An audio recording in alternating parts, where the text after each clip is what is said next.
together as a collective here. We've got friends from all over the country who have all sorts of different backgrounds, and we're all here together today to discuss community. You all excited? Yeah. Let's get into it. So for me, community, when I think about my community, it's me at the center, right? And so I am black, I am gay, I am masculine, I am feminine, I like sports. So my community has to evolve with all the pieces of me, right? So I look for people who support me. What does that look like? Do you feel like because of all your intersections and interests, you belong to multiple communities? That's a great question, right? I think I do, if I have to attach myself with our community, I can easily put on hats and go to the black community, go to the gay community, right? Go to the veteran community. But if you're going to be part of my community, my support system, you have to get down and with everything that I do. I know that's right. Okay. Period. Yeah. That's the answer I was hoping you were going to give.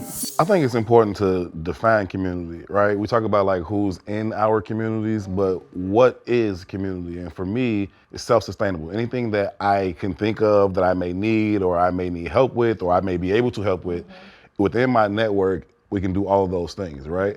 Ideally, I would like that community to be self-sustainable in terms of agriculture, being able to grow food and feed itself, education, having like a schoolhouse or whatever it may be, being able to protect and defend itself, having some type of security element to it. All you need to be is you, right? And so if you are the carpenter, right?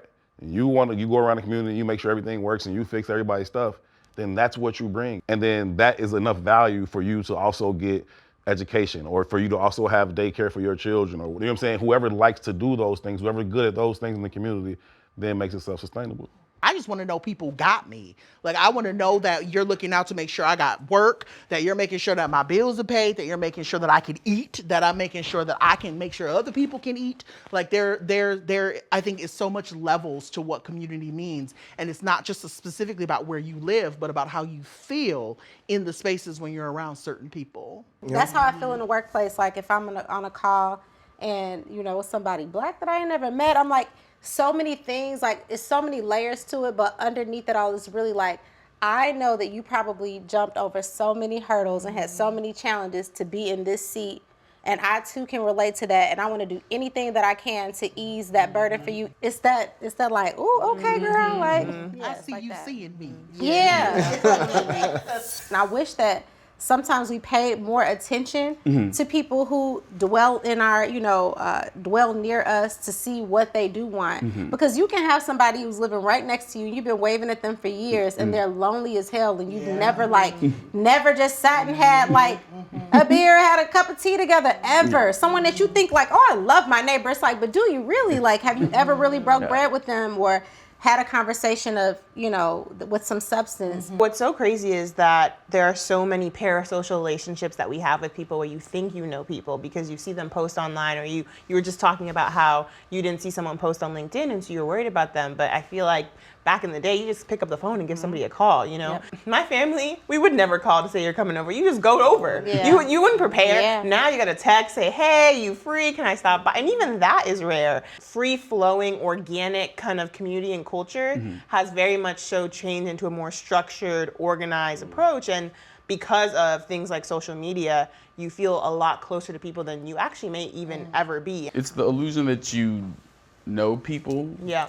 Like we were talking about before about perception and thinking that you know someone just because you see them online or just because you see them post or just because you follow them. I think that changes community as well because you see like now the rise of like, oh, solo date, solo trip, solo everything's. Oh, I was like, what's a solo date? But I guess it's like go eat at the restaurant. So I think it also goes back to what people's interpretation of community is. Learning self-care and me learning that I have to pour into myself as well has helped. Me moving to LA, like the self-care and the self-love that I'm finding now, I haven't been able to find in Florida, Atlanta, or Chicago.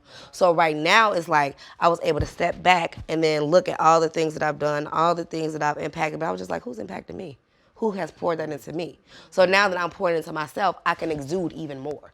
For me, even though I came to this country and it was very different, I still had those cultural roots and those roots of like community and family and friends who are family.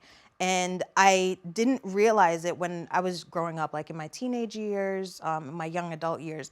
But now I'm really, really, really intentional about building that thing that I had as a child again, right? So I have friends who we make sure that we have dinner together once a month in somebody's home, right? It's That part is so important to me. Yes, we are very intentional about it. We set a time, a day and time to have a dinner once a month.